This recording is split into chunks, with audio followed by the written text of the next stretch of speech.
I'm Dr. Howie Jacobson, and this is the Plant Yourself Podcast.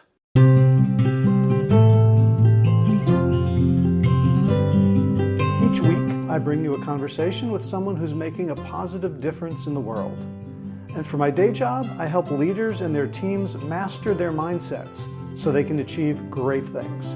To find out more, check out the Mindset Mastery Memo, my Substack newsletter. You can find it at plantyourself.com/memo. And now, today's show.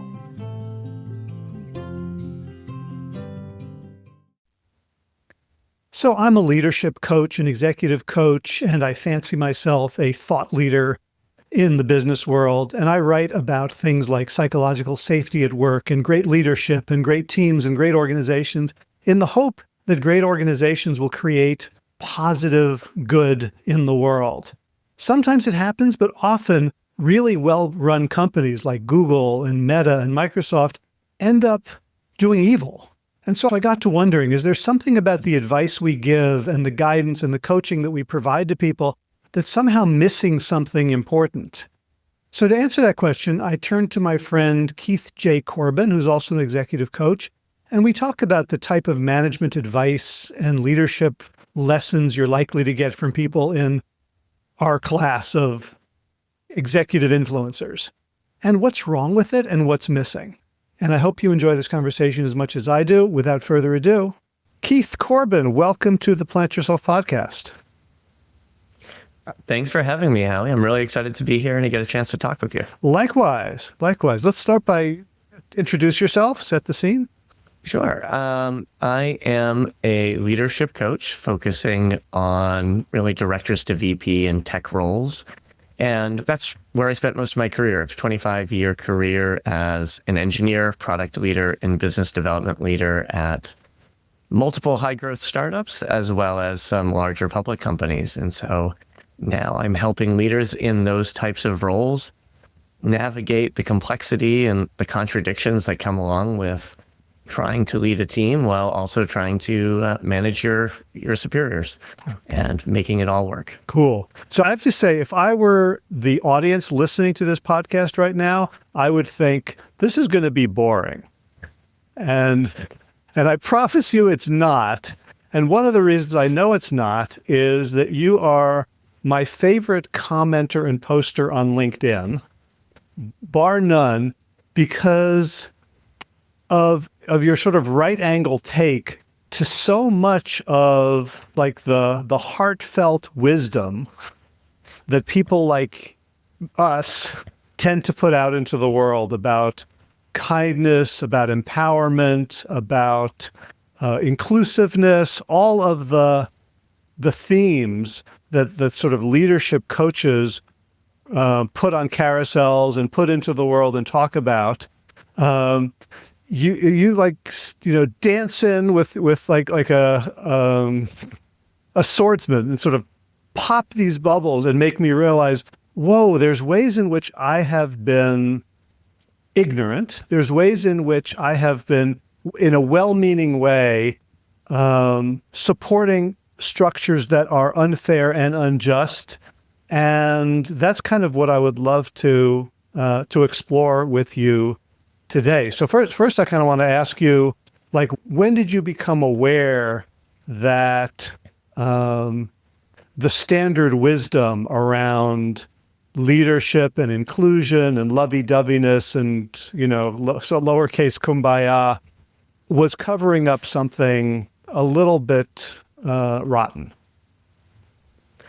Yeah, I think I started like most people in this space and most people in leadership. I read a lot of leadership books. It really bought into all of that, right? I loved the idea that, hey, I can just treat my people well and be kind and everything will work out wonderfully. And I worked for a CEO at one point who was a huge Simon Sinek fan. Absolutely loved him, quoted him all the time. And then as that company was getting near IPO, still managed to do a massive layoff where it removed large chunks of the team. And there was this question in my mind of, okay, how can you, on the one hand, believe all of this, your job as a leader is to take care of people and do this, and then at the end of the day, you are really responding to, IPO pricing and other things outside of that. And that led me down a path and a journey to understanding more about complexity and more about systems and more about the structures that are at play. And, I always like to go back and say, it's not that I think that CEO was a bad person or a hypocrite. It was more the reality of they were in a position where they had some strong beliefs about what they'd like to do. And then those ended up in conflict with external pressures that were critical for their role. And they had to find a way to navigate that. And that made me realize that we're not just necessarily these free agents that get to decide that we're going to be kind and make everything better. We operate within the systems that we have to respond to and react with. And it makes some of those messages more complex. It isn't just about kindness and compassion. I think those things are extremely important. And they tend to miss some of the core of what's really going on and why there's those challenges. And for folks who don't know, Simon Sinek, got famous maybe 10, 15 years ago for a viral TED Talk it's called Start With Why, and which he then turned into a book and a very, very successful speaking and influencer career. And the basic idea was that if you, start with why, with the goal, the purpose, the vision, the mission, then that attracts people more than just saying, hey, we've got this product for you. And one of the things I find difficult is like the baby bathwater thing. Like there's definitely huge value in a lot of what Simon Sinek is saying. And yet it's problematic. And I find it, difficult to kind of hold the good once I discover the underbelly. Can you maybe talk about what about Simon Sinek in particular? Kind of, what in his message did you feel got thrown under the bus during this IPO? Well, I think if we go back to Start With Why, right? And it's interesting to think about what Start With Why came into existence late 2009. Which was right as the world was recovering from the 2008 crash and bubble, and we were entering what ended up being close to 15 plus years of boom times where hiring was rampant and all of these things were possible. And so it entered at a time where caring about employees became more structurally important for organizations because hiring was harder, retention was important, and therefore this message landed. And I do think the message is valuable. I would say what it misses is often people work for two reasons. One is that they want to care about what they do. They want to find meaning in their work. And I think that's really important. And that's something that he touched on. What he didn't often touch on was the other reason people work is we have to make a living, right? Most of us are required to some extent to work a good percentage of our waking hours in order to have the material needs we need for survival. And oftentimes the reason we look for meaning in our work is because we notice we're going to spend a good deal of our time doing it. And we have to. And therefore it best be meaningful, or we best create meaning around it because it'll help us make sense of the fact that we do have to devote our lives to this in this way. And so I think that meaning part is really valuable and it's important to talk about. And I think, unfortunately, it's led to this kind of notion often, leaders will say, we want missionaries and not mercenaries. This idea that they want people who are going to be there because they believe in the cause and not because they want to get paid. And the reality is we're all both. We both want to believe in what we're doing and we do need to get paid. And what that does, though, is when people are all about the cause, it can cause them, especially when people aren't talking about it, to neglect the material side of what they're getting from it, which can then allow the system to actually exploit workers more. We want you to work harder. We want you to do more. And when you care about something, there ends up being this greater external, call it super egoic pressure to perform, to do more because you find it meaningful. And that can work against your own interests of what do you need to do to actually make a living and make sure that you're supporting your family in those aspects. And I think this partly gets at, I guess maybe the one other thing I would add in there is, when we go to Starts With Why, that book was interesting because it went from everything to Steve Jobs, who notoriously was not necessarily a people-first leader in a lot of the ways he treated individuals, to Martin Luther King. And it assumes that leadership is the same across that gamut. And people who were in the civil rights movement, yes, it was actually about their survival in a lot of ways, but not in the same material hierarchical way that a business is. They chose to be part of it. They could leave it at any point and not have to join some other movement in order to make a living. And so what he often did, and this happens a lot in leadership literature, is we lump all of these forms of leadership that happen in the world, whether it's nonprofits or politics or military or business, and say they're all the same and leading is all the same. And we don't notice that in business, it's not a democratic institution. You don't choose your manager. You don't choose who you work for. You don't even often choose what you get to work on. You may get some freedom in how you do what you do, but a lot of your choice comes at joining the organization, and that itself is a forced choice.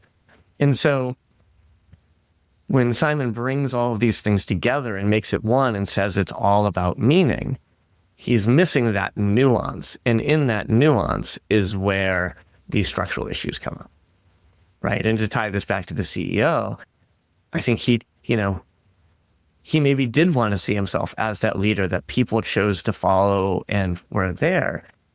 But he had pressures from investors to make sure that how the company performed met their expectations and they got their return on investment. And his job was dependent on that. He wasn't a free agent who could do whatever he wanted. If he couldn't get an IPO price they wanted, he'd be looking for work. So there's this imbalance that happens where, because there was a material reality he was responding to, he couldn't fully embody what Simon Sinek put out there, because that assumes that you have the choice always to do what you want. So I remember the first time I started thinking about this, and it wore off because I drank the Kool-Aid again. But it was many years ago, maybe 15 or even 20. I read a book by Chip Conley, who was a big guy in hospitality and in hotel management. And I think the book was Peak something or other. I'll include it in the show notes. And he talked about how they would in all these incredible hotels, top of the line places, they would speak of the customers as guests. And it was so important to treat them as guests. And at some point I'm reading it and going, I've been a guest and no one's ever made me pay when I'm a guest. Like when I stay at a friend's house, they don't give me the bill at the end. And it just felt like there was something in the language. It was lovely. Like the book was a beautiful sentiment. And if every place was like this, the world would be a better place. And yet there was this falsehood that was at the bottom of it. It's true. Right? And I think there's a great Simon Sinek example about hospitality. He talks about, I forget which book it was in, but he talks about staying at the Four Seasons, and there was a concierge or someone, and they were so lovely and so great to work with. And, he asked them why. And of course it was about the purpose that was imbued in their job and how they talked about it and all of these things. And then he made a comment, I work at another hotel across town and it's totally different and I'm miserable there. And Simon Sinek points to, this is why Starts With Why is so great, and see how happy he is. And he never asked the question, if the Four Seasons is such a great place to work, why does he have two jobs? Right? And it's just sort of this fundamental thing of you're happier, but it's not providing for you. You still need to work a second job to get the hours you need to be taken care of. And I think that kind of points to the underlying contradiction, same as you're seeing. It's like, it's great to call them a guest, but they're paying customers. the language doesn't necessarily fix the structural reality. Can you talk about, I don't have it off the top of my head, my favorite genre of yours is the comment on somebody else's post. Like someone like me would make a post about, let's say for employees, about how to be a great employee and how to go the extra mile, or for managers to, this and that. And then you have a comment that both supports the idea behind it and says, yeah, but you also have to think about this. Are there any kind of themes or topics that really stand out for you where you read one of these inspirational leadership, management, employee posts and you're like, yeah, they're missing something? I think one thing that often stands out is they're always speaking, and we tend to do this in coaching, right? We're speaking to an individual. They're speaking to, okay, as an employee, do these things and it'll help you stand out. And not necessarily questioning, okay, if you're standing out to get ahead, you're getting ahead over whom? Over somebody else in your exact same position. And this is one of the things that often happens in organizations is there is a power dynamic. Those who are in leadership have greater power than those who are working beneath them. And rather than people tending to fight against that power dynamic and try to achieve more that way, they end up being positioned to fight against each other for scarce resources, as opposed to thinking about how do we all end up in a situation maybe where there's greater equality or greater balance. Instead, we're competing with the very people who are in the same situation we are, rather than those who maybe have the power or have the greater opportunity. And so I think that's one of the things I often like to kind of push on or poke on, of seeing how do we think more broadly about these ideas so that we think more about how we show up in solidarity with the people we work with, rather than just thinking in an individualistic way about how we get ahead and how we position ourselves best. But how do we make the situation better? How do we change the context we're all operating in a way that supports people more? So something about that message is kind of a downer, like like you're telling us, like the world we want to believe in, like the world of business. I don't remember which, like maybe like Zig Ziglar or one of these like Nightingale Conant guys. Like the way you get rich is if you get, help other people get what they want, enough people get what they want, then you get what you want. And like at first blush, I'm like, yeah, that's how it works. And yeah, and it could, but very often the people like who are the richest are making everybody else miserable. There's something about saying that actually what we're doing is we're playing a game of musical chairs here, and we're flowering it up. It's kind of depressing. It can be, and I think that's why we see so many more of the messages about you can do this, you can achieve, because there's an ideology of achievement, right? When we think about ourselves and just making ourselves whole or self-improvement, it gives us a degree of autonomy that makes us feel better to a point. And I think the problem is the bottom sometimes falls out of that. We feel better, and then we realize that maybe the fundamental thing that we need to change isn't changeable, or we can't get there. And I think some of the hope comes from recognizing that it's almost the hope of hopelessness, right? It's the recognition that if this is the way things are, then there is freedom within that to try something new, to try and break out, because it isn't as when all hope is lost, when I'm trying to think of the phrase, when hope is lost, it doesn't mean that we are. It means that we can start from there. And I think sometimes it's really about, I don't see it as depressing as so much as trying to see other perspectives or other ways that perhaps we can enact change that becomes more meaningful and more beneficial for more people. And some of that starts from trying to see the holes in the way things work, and not letting go of the ways in which things are broken, because by holding on to them, we can do something about them. Yeah, to offer a timely and unsettling analogy. I think that the latest tranche of Epstein files has kind of convinced me that, like the entire world is being run by this cabal of in cahoots, if not pedophiles, then enablers. And like there was something, like at first it hit me really hard. And then there was this feeling of like, if that's how it is, then all the time I spent fighting against it on the margins or trying to improve things, like that has been a waste of time. Like I have a friend who, trigger warning, was abused terribly in his childhood in all sorts of ways, by his family, by the house of worship, by the community. Things, frankly, I did not entirely believe when he was telling me, like, how could people be like this? And I've spoken to him recently, and he's like, I'm so happy now. Like, people believe me. Like my experience has been normalized. And I'm thinking, like, we're the people we talk to in LinkedIn and in our sales conversations tend to be of a very high class, upper class, even within organizations. And it's easy for us to ignore the people who have always been suffering in these structures.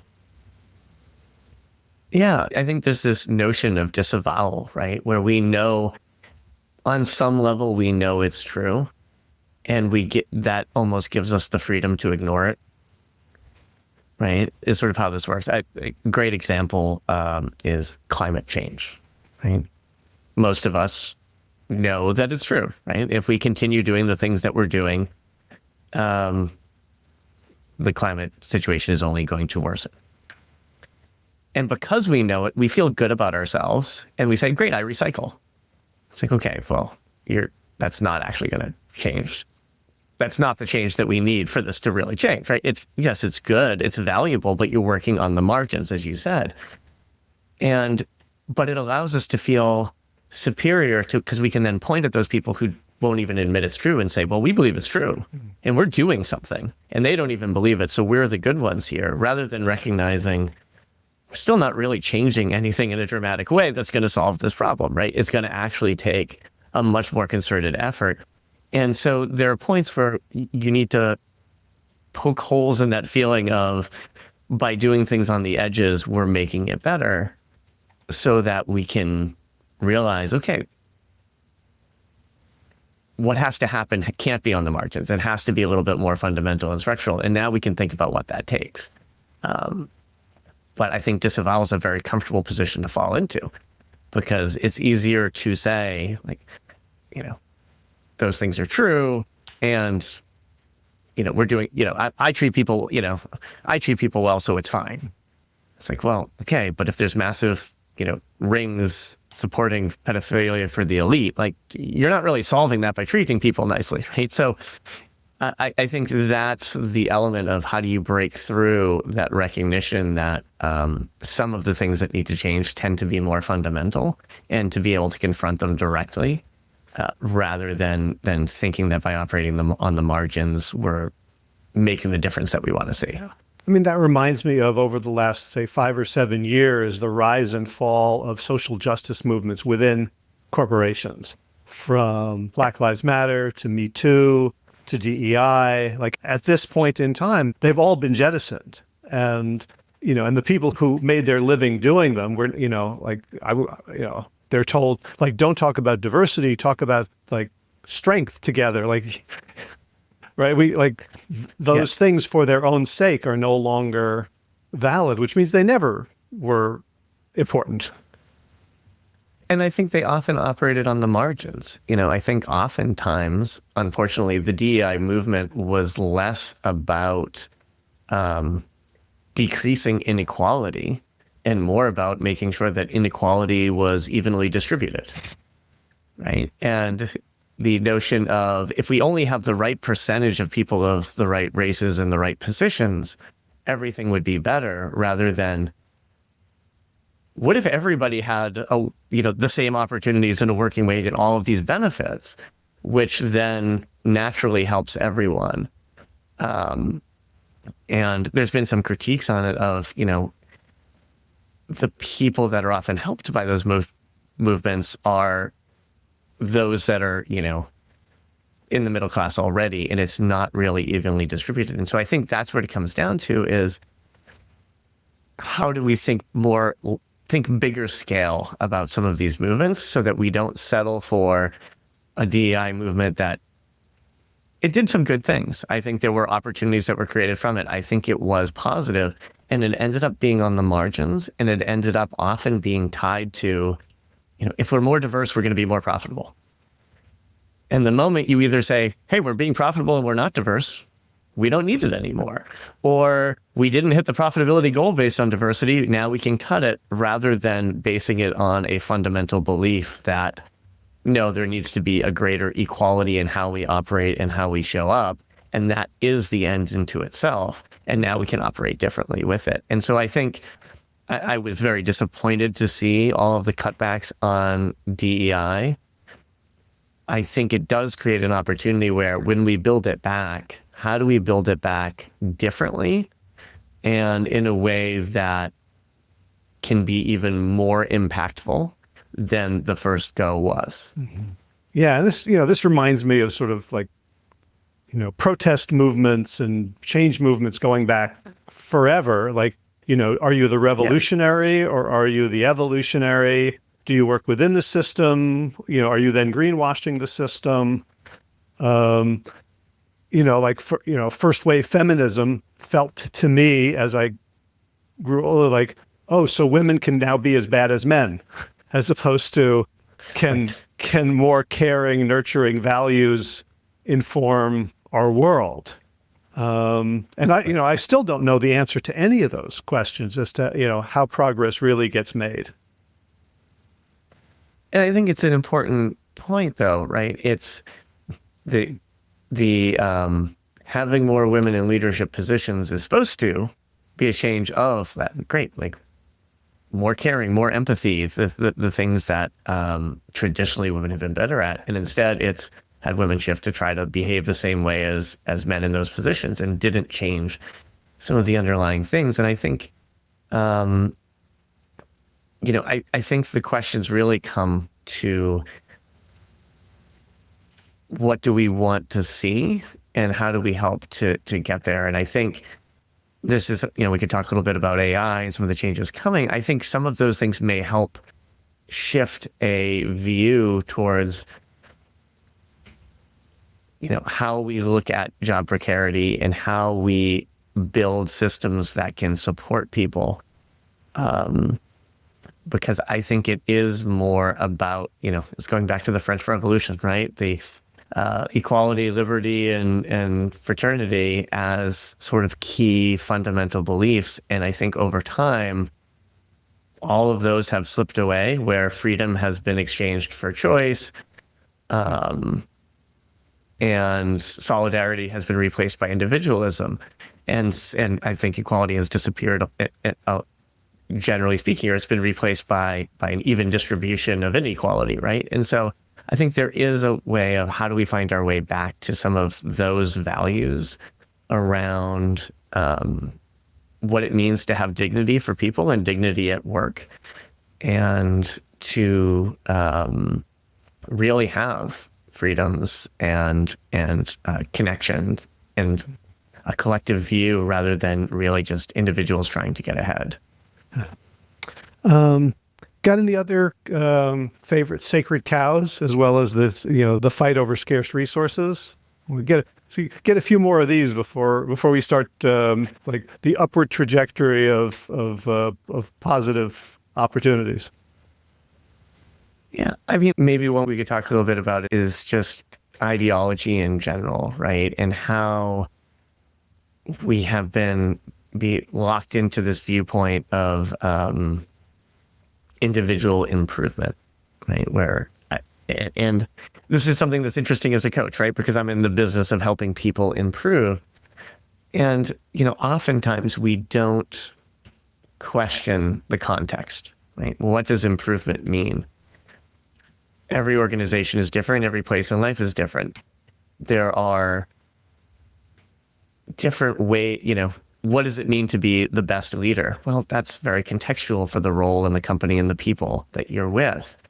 And we tend to think of that there's some like optimal way for humans to be in the world and push towards that optimization.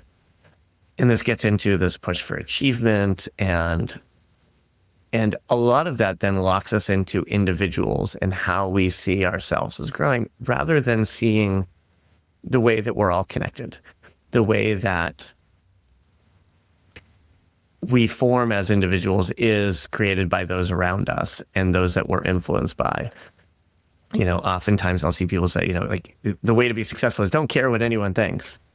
And it's like, okay, so what do you care about? And it's like, where did that caring come from? Where did that belief come from? It probably came from something somebody thought. We can't escape how we're interrelated with others. We can't escape the ways in which what we desire is influenced by the desires of others. And so the question becomes, how do we respond to it, and how do we live in relation to others rather than thinking that we're, individuals optimizing ourselves devoid of the system? And I think that's part of what I try to work on with clients, is thinking about themselves in connection and in relation, rather than thinking of themselves as atomic individuals that are just trying to, optimize themselves. So what are some of the red flag messages or posts that carry the individualistic message? Because again, one of the things I really appreciate about you is that I agree with everything you say, but not until you say it.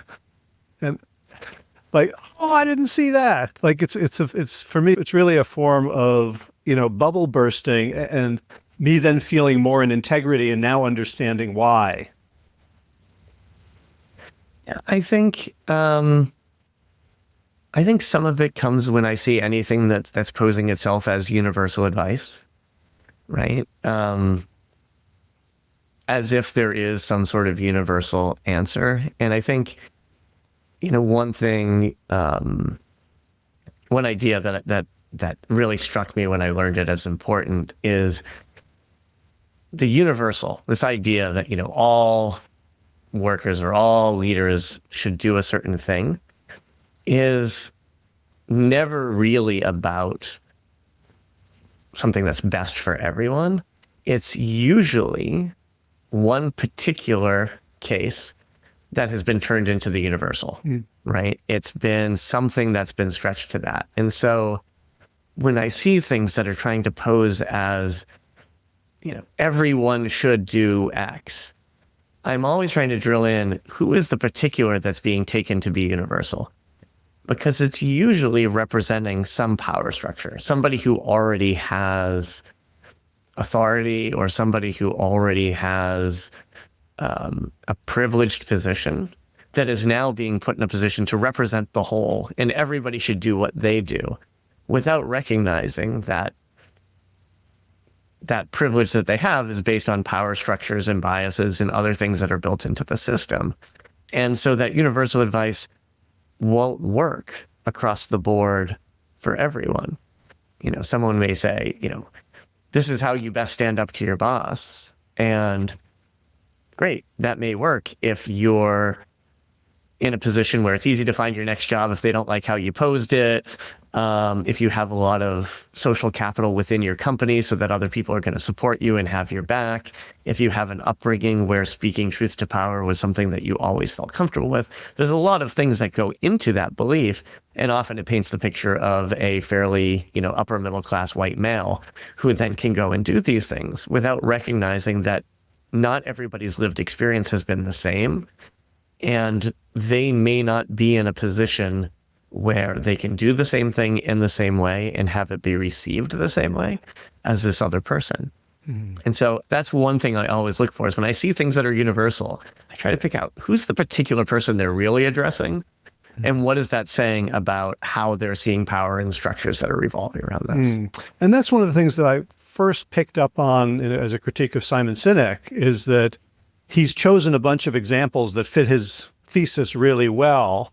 Like before I was, into the work I'm doing now, I was doing a lot of health research and helping write books about, nutrition and science and health.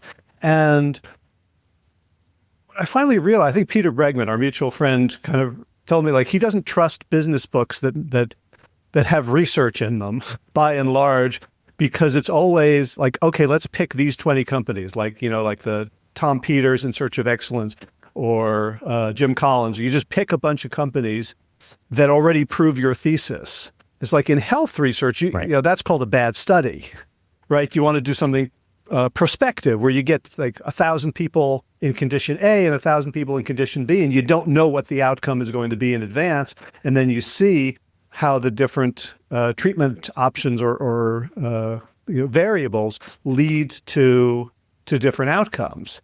And so, like, as you're saying, like, if you have a point of view from as someone is part of a power structure, there are plenty of examples that you can find to prove whatever you're trying to prove. Right.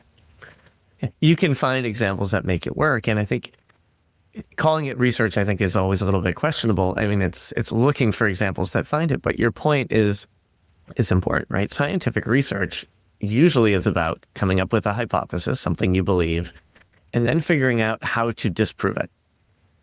And if you can't disprove it, then you have some confidence that it might be true. And oftentimes in management literature, it's the exact opposite. I've come up with a hypothesis, and now I'm going to seek out all the examples I can that prove it. And anything that doesn't will be ignored or dismissed or pushed to the side. And that is a way really of promoting an ideology rather than of trying to understand what is true. And I think oftentimes, when we see that, most of the context is stripped out. Most of the context when they find those examples is not what made this successful in this context, trying to find what made that context particular such that my hypothesis was true, but really trying to strip out any of that so that it does become a universal answer, that this is just the way it works and everything can be solved in this way. And I think that is dangerous because it just leads to people falling into these beliefs that there is this one way and that this is best, rather than recognizing and seeking out alternatives and trying to disprove theories to come to better ideas. Yeah. It reminds me of my first couple of months getting my Master's of Public Health. And, I went into public health because I really wanted to help people. And it was obvious to me what was going to help people. And then I kept coming across these studies that showed that, like, DARE, the drug education program, was leading to more people being more kids on drugs. Scared Straight was actually backfiring, that people who were exposed to Scared Straight ended up going to jail at higher rates. So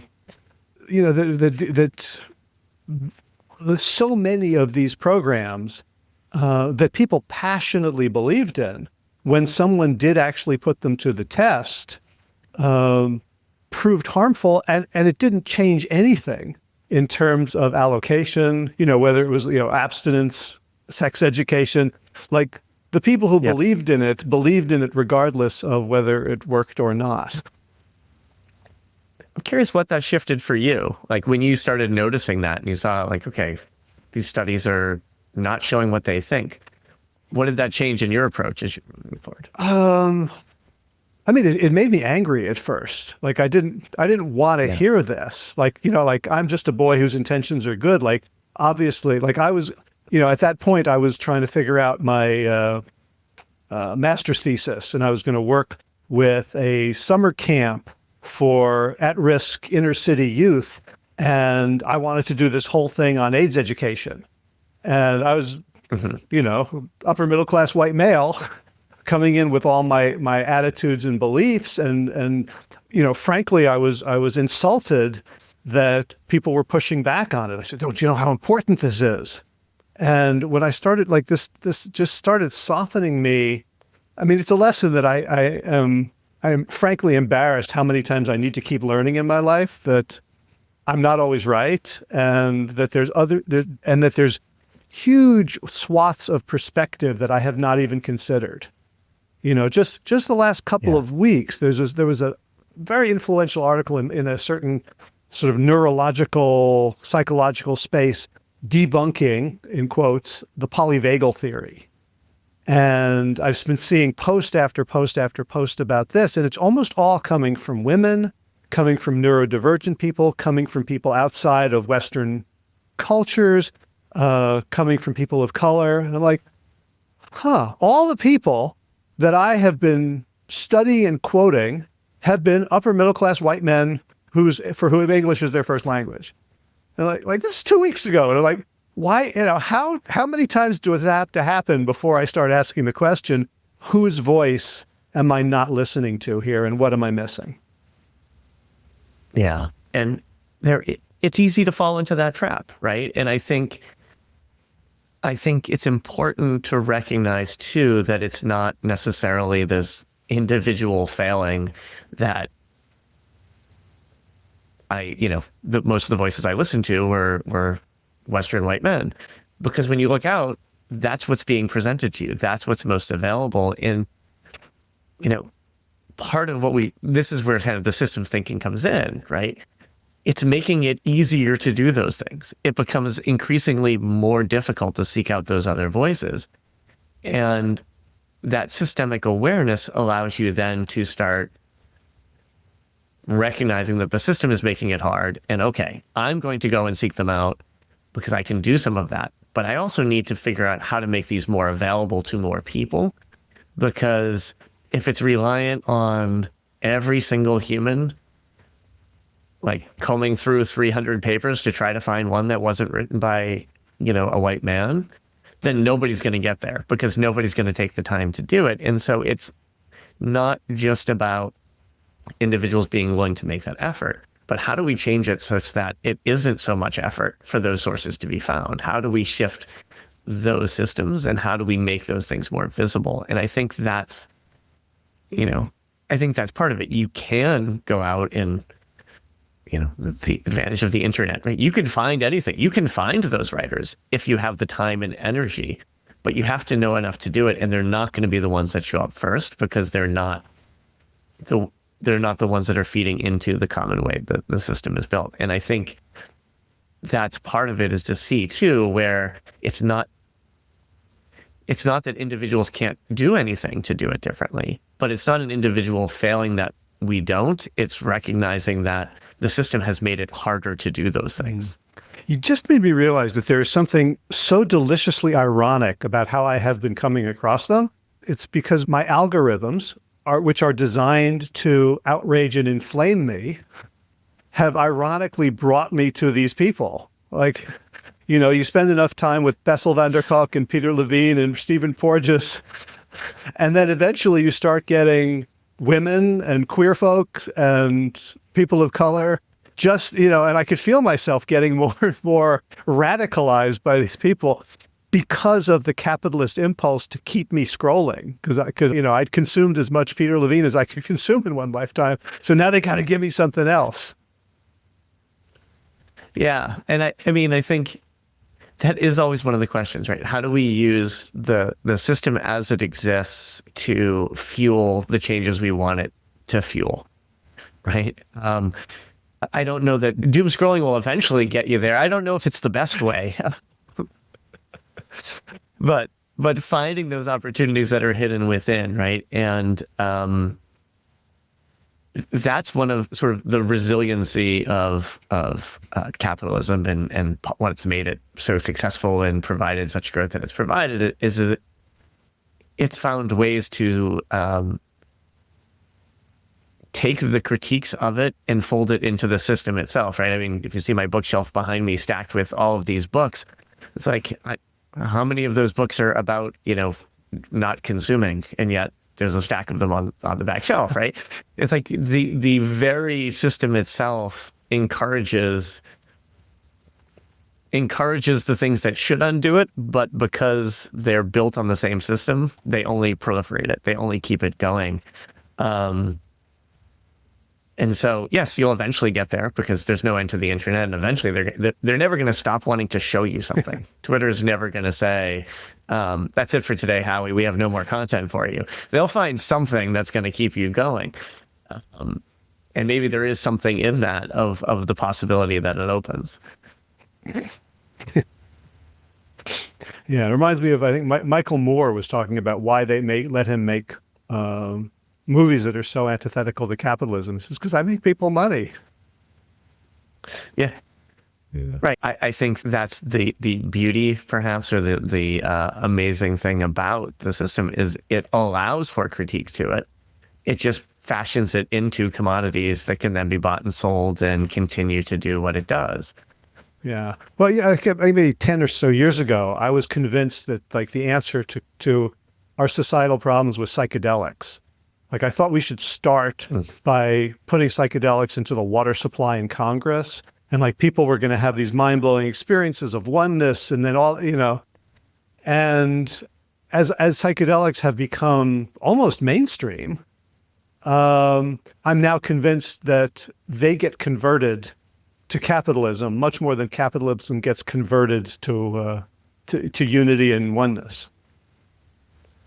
Yeah, the system will absorb, right? I think, and I think you do see that trend though too, even in something like psychedelics or where what will tend to proliferate will be less the here's how to grow mushrooms because there's not as much profit in it, as opposed to here is the carefully dosed chemically made version that is much easier to commercialize and sell and consume, right? There's always, that is the push that will exist within it, is how do we make this a profit engine?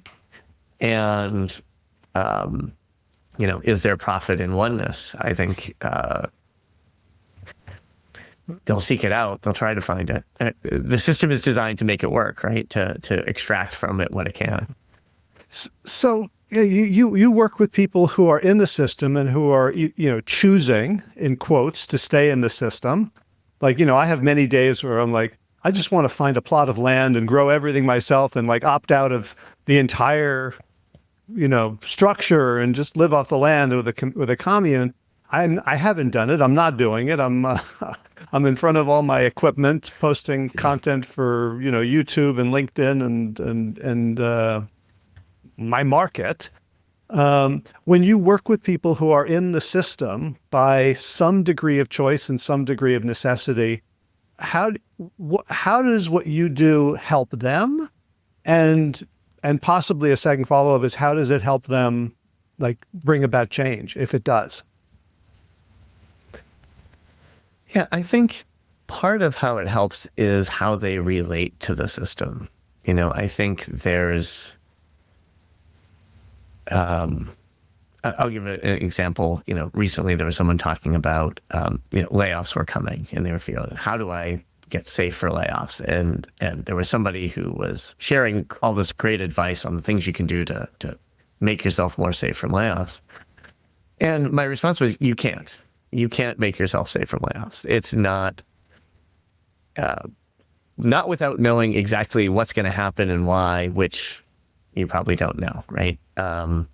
It was interesting, the thing that makes you safest is being liked by the person who's making the decision. And you don't know who that person is, and it becomes this attractive thing. And so I think in a lot of ways, it's helping people recognize that some of these things aren't about them.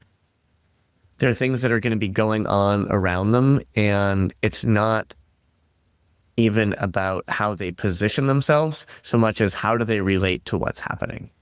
When you can see the system and you can then make conscious choices about how you're relating to it, when you can make choices and see how the shoulds that show up in your day are, who are they serving? When you say, I should really get this done tonight. Okay. Who does that help? Does that really help you? Or does that just make you feel better that you're moving towards something? And it can help people see the way that they're being shaped by the system that they're in. And when you see it, you do gain an ability to make more choices about it. And for many people, it's not going to be to leave the system because, like you, that change would be a hard one, right? To move to a commune and grow your land, and it may not be what they really want, and they find meaning in what they do. The question is how to find that in a way that navigates the system as it exists, that they can relate to it differently, that they can be conscious of the choices that they make within it, that when they're leading a team, they can be honest about the fact that, what it takes to manage up and what it takes to manage your team and support them may be directly in contradiction some of the time. And they need to navigate that contradiction rather than thinking they can do it all perfectly. And so some of it is relieving people of this tension that there's some perfect way of being that if only they could achieve it, everything would be magical and happy all the time. And instead realize it can't be, but you can navigate it in a way that you're comfortable with the fact that it can't be perfect, rather than seeing that gap as something that you continuously need to close. It reminds me, yesterday in my therapy, not to give too much information, I was talking about a position that I'm in that feels very difficult. And I framed it as a tension between two things, and I don't know how to navigate it. And what the therapist said to me was, wow, that's a lot of responsibility you're carrying. And I can't tell you how good that made me feel. Yeah. There was no solution. It was simply an acknowledgement. Yeah. And I think that's what I'm hearing you say to some extent. And that responsibility oftentimes is outside of, you're not creating it. It's being created for you by the things outside of it. And so when you can recognize that you're not the one who's put it on your back, but it's there. And all you can do is then do the best you can with it and recognize that like a weight has been put on you, can help in recognizing that it's what your role in it is. It's not that you created the responsibility and have to deal with all of it. It's that, no, this is the position I'm in and this is the reality of it. And it's a lot. And sometimes just knowing that helps, because you can then give yourself a little grace of recognizing that, there isn't a perfect way to do this. So I don't need to be judging myself against some perfect standard. I can instead look at this in the reality that it's hard, and I can do the best I can within that. Yeah. So in the minutes we have left, I would love to fantasize about what organizations could look like. Like us leadership coaches, we tend not to want to be leaders. Like, it seems hard and annoying, and maybe we don't feel like have the skills, even though we can help other people with it. But like if you started a company, or you were, elected CEO or chairman of the board of some large organization, what would you do to like fundamentally make things more, equality, equally distributed, inclusion, fairness, like all the good stuff? Yeah. It's interesting. I have a part-time role right now where I'm a fractional COO at very, very early stage startup. And it was so fun to join because it's very much, that vision of it's a mission and we care about it. And, I'm doing it because it will help people take more control over their careers and building some really useful tools, we think, for people to self-manage and hopefully over time build community. And it's at a stage where it's like, yeah, there's a CEO and there's me, but there's no real like hierarchy or power. It's, hey, here's the thing I want to do to help. Okay, cool. You do that and I'll do this, and you work it out. And, most of the companies I've joined have been earlier stage startups or not that early stage, so Series C. So they have a few hundred employees.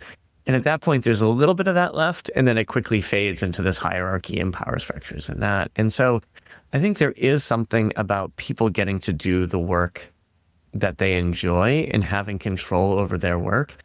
And to me, it does come down to you know, bringing democracy into the workplace. You know, we talked at the beginning, you don't really choose your manager. There's so much advice on LinkedIn, you know, don't pick your job, pick your manager. And that's lovely advice, except, you know, I was talking to someone the other day who, in 2 years at a company, has had 5 managers. They picked their first one, but from there on, they were assigned to who they got. You don't really have that freedom. But you could, in a more democratically run organization, you could have choices over who represents you. You could gain some of that power. You know, there's been movements of, for public companies, employee representation on boards and employees having equal representation on boards. So if you want to lay off the company, you do a massive layoff, that also has to be improved by the employees that are on the board.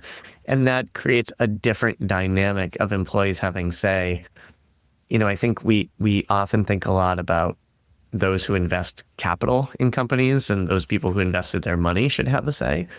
We don't often think about there are people who are, you know, investing 50% of their waking hours in a company, and shouldn't they have as much say about where it goes and what it does as somebody who invested, you know, 5% of their net worth in it.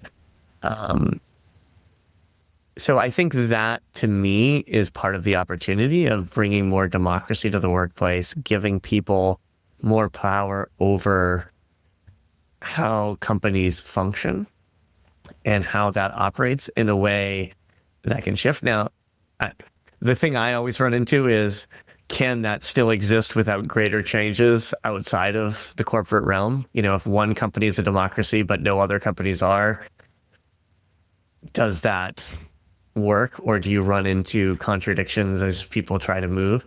I think it gets complex, but I do think, you know, I'm a firm believer in democracy, and I think I believe in it strongly enough that I think workplaces should incorporate it rather than,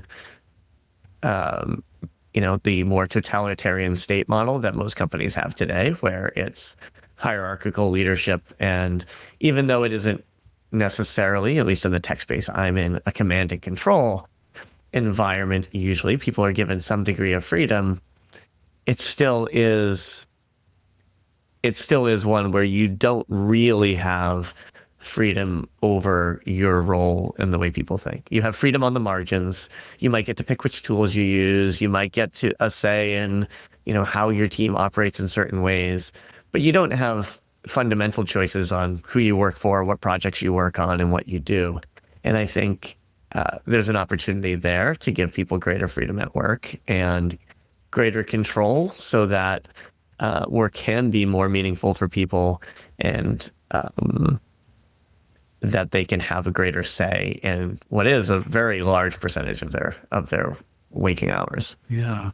When I was a kid, my dad was a labor organizer for the United Auto Workers, and this was in the early 70s.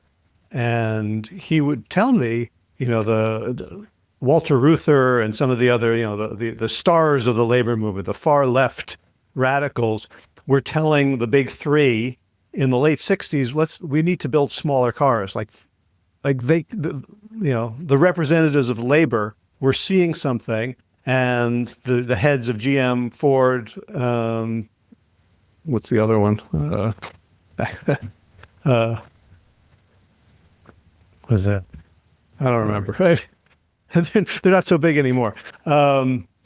We're saying, no, Americans want just big cars, big trucks. And of course, when the gas crisis hit in 73, you know, the Japanese, the Toyotas and the Hondas and the Nissans, or I guess Datsuns, then kind of took over the market, and all these union workers lost their jobs because of decisions that had not been made by them. So in terms, they were risking a lot more, it turns out, than the people who were risking 2 or 5% of their net worth or had stock in the company. Yeah. And particularly in those examples, right, the industry cratered. And so finding a job as an auto worker became very, very hard. It's not like you could just, people often say, if you don't like the conditions, go to another job. That's great when the market is booming and other companies in your same sector are doing well. That's a lot harder when everybody in your industry is suffering. Those jobs just don't exist. And so people having those choices, I think, unionization, I do think is a crucial part. I think it played an important role historically. We talked a little bit about DEI earlier, and I think historically the number one force that has led to, better equality of wages between men and women and across races has actually been unions more than anything DEI achieved. And I think that's an interesting angle to think about too, of how do some of those movements potentially help. And I think a lot of times in white collar work, there hasn't been the same precarity as in blue collar work. And so there's been more hesitation around unionization. But that perhaps is something that the influx of AI could shift, where suddenly some of those same forces of automation that have been impacting blue collar workers since the beginning of the Industrial Revolution are now coming from white collar workers as well. And perhaps there's some opportunity in that for greater solidarity among those workers to shift how they think about things and in ways that could produce greater equality and serve some of the goals that we talked about earlier. Yeah, in a politics class in college, I was assigned a book by Thorstein Veblen, who is a socialist who's active in the teens and 20s. I think he ran for president on the socialist ticket. And his most famous book was Conspicuous Consumption. But this other book that I'd never heard of, and almost nobody's ever heard of, it was called The Engineers and the Price System. And he was arguing that because of the Industrial Revolution, engineers were going to have all the power. And he was hoping they would take that power and imbue it with class consciousness, and change how companies work. Take out the robber barons who were amassing great fortunes, and really spread this out. And he was so hopeful because engineers were well educated. They had to be in touch with reality because of the nature of their jobs. And of course, what happened was, and continued to happen through the Industrial Revolution, the Information Revolution, IT people, computer people wanted to be Zuckerberg and Bezos and Bill Gates and Steve Jobs, as opposed to identifying as the labor. And so they never grabbed their power. And I think it might, at this point, it might be too late. You seem to think that, AI might might reshuffle the deck in some way. I think it may. It's yet to be seen. But I think, that the hypothesis around engineers, moving up, I think that the trend we've seen, one is there's, kind of the conflicting class position that engineers ended up in, right? Eric Olin Wright has written a lot about conflicting class positions. And especially in technology, we've seen it play out where, engineers get a good amount of stock, right? And so suddenly you are a little bit of a mix between, you're not quite on the same level as the executive team, but you're also not, a worker who's just punching the clock. You have something vested in the company's success in a different way. And so it has created this conflict, and it has created, again, from the ideological position of everybody competing for themselves, like, well, how do I get into that senior role? How do I get where I can really make a difference, rather than seeing it as a greater worker collective? And it goes to, I think, for a long time, the work that was being done by engineers was work that wasn't understood by the people who were leading them. And so therefore they had a lot of creativity in their work, and they had a lot of control. But what we've seen, has happened in every role over time. The way you make something more efficient is you break it down into pieces, and then people specialize in those pieces, and those pieces get broken down further. And it becomes this continuous process of de-skilling, which then moves some of what was the knowledge that people had into machines, right? And it happened in engineering, and I think that's what we're seeing in software development now, a little bit with AI, that as the machines can do more of it, the role of the individual becomes one that is a tool of the machines. I can kick these things off, and it separates people out into either higher roles where they have greater responsibility and lower roles where they're now just manning machines and doing that piece. And so I think that process has continued in a way that maybe not everyone expected, where even the engineering work could be broken down in the same ways, that even that could be de-skilled to a point where it created a further separation between those who were, quote, the workers and those that were doing more. And I think that does seem to be the trend we're seeing. I don't know. I think AI is a little different in that it can be both used as a tool and it can use you as a tool. Used as a tool, it can create great power and you can do a lot of things that you maybe couldn't have done otherwise.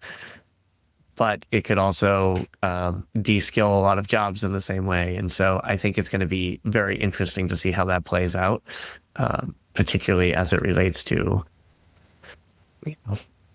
right now, AI companies are all losing money. At some point, they have to be profitable. When that changes, what does that change in the industry? And how does that shift how they roll out and what it means for people? And I think those are things that we'll be kind of watching for.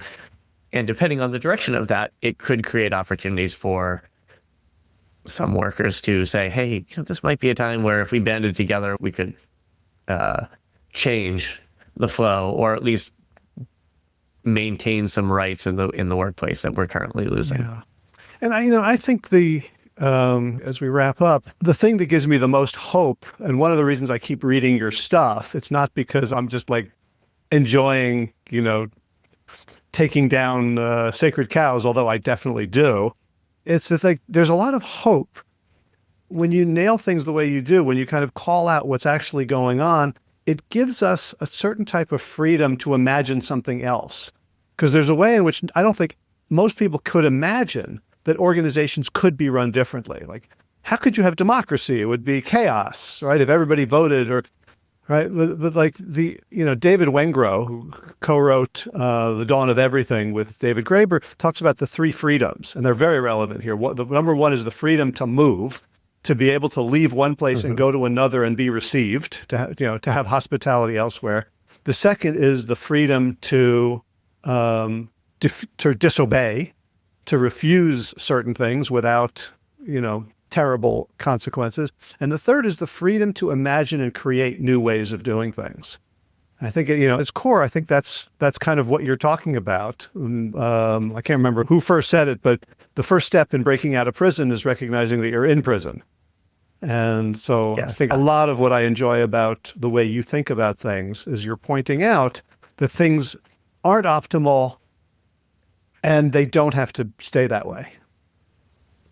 Yeah, I think the Dawn of Everything was a great book I read and really hit home with me too around those freedoms and thinking about that even in our workplace where generally speaking, all three of those are often at risk. The ability to move elsewhere is the one that depends on the market, but the other two tend to be not things that are really there. You can't often say to your boss, no, I don't want to do that. You have some ability to imagine other ways of doing things, but within constraints. And I think for me, I've thought a lot about the concept of utopia, and utopia not as it's often envisioned of like, let's picture this perfect world that we can all get to and everything will be grand. But thinking of utopia as a way to point out what seems intractable in the current situation. And that is often the value of thinking of these grand solutions of like, okay, well, what would make this untractable? And from there, you then can start picking and seeing different ways of being. And so I think that's one of the values I look to too, because imagining possibilities, I think, is one of the defining characteristics of our species. And it's something that is oftentimes limited. Frederick Jameson has a great quote, it's easier to imagine the end of the world than the end of capitalism. And even if one is leading to the other, we seem content with figuring out how the end's going to be rather than the alternatives. And I think that's where the hope comes in is let's imagine alternatives. Let's see what could be different and what does that tell us about our present moment and help us find in the present moment. He has one other great term that I'll share because I think it's beautiful. we need to stop looking for forecasts from the past and instead find the archaeologies of the future, right? And this is the idea. Let's not just see where things are trending based on what's happened. Let's find the seeds that are undeveloped in this moment and how could they be something radically different going forward. And I think that's also what I try to help people do is like, what are the seeds of something new that's yet to blossom and yet to be uncovered that we can water and see where it goes rather than just how do we optimize based on what has been historically true. I love that. And whose quote is that? Frederick Jameson. Okay. I'll include. I can send you the quote for the next. Excellent. I'll include it in the show notes. Before we head out, how can people who are fascinated, intrigued, and inspired follow you, get more, be in touch? Yeah. LinkedIn is probably the best place. That's where I'm most active. Spell your name Keith so people J. can find it easily. Yep. Keith J. Corbin, KeithJCorbin. There's a much more famous chef named Keith Corbin, so it makes it hard to find me without the J.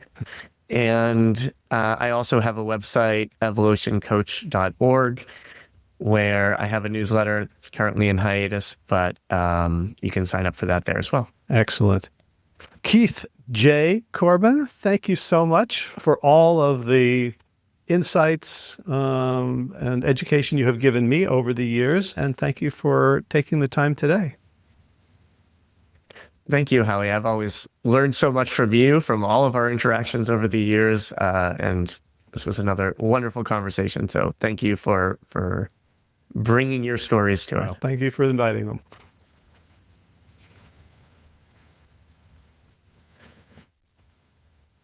And that's a wrap. You can find the episode with the show notes and everything we talked about at plantyourself.com/632.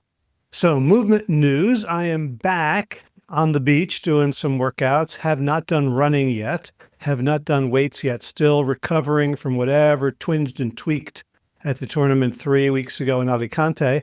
And we've got another tournament coming up in less than 3 weeks in Alicante again, the Que Barbaridad, How Barbaric tournament. So hopefully I will be in fine metal for that. I'm going to start working on cardio. So 2.5 weeks is enough to do a fairly good showing. We're going to have a larger team, I think, at this tournament. So I'll get more rest in between points and in between games. So that will be nice. Garden news. Haven't talked about gardening in a while because I haven't had a garden, but I have to say that, spring is coming. There are impulses that I have, my wife, our kids, all to kind of get some piece of land and start growing things on it. I don't know if it was also triggered in part by the war and energy prices and questions about self-sufficiency, but, all those things together. As Bill Mollison, one of the founders of permaculture, used to say, all the world's problems can be solved in a garden.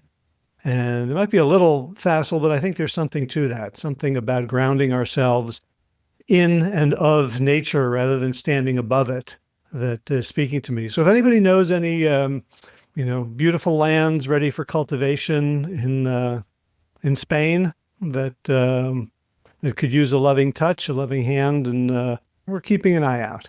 So that's about it for this week. Talk to you next time. As always, be well, my friends. Let's take this home with some gratitudes.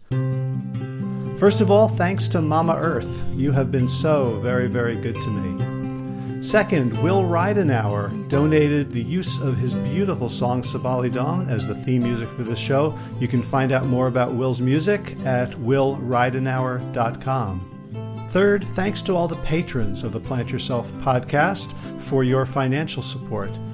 You can read the names of all the patrons at any show notes at plantyourself.com. If you would like to become a patron to show your gratitude for the work I'm doing and help support it, you can do so at plantyourself.com/gift. That's GIFT, all lowercase.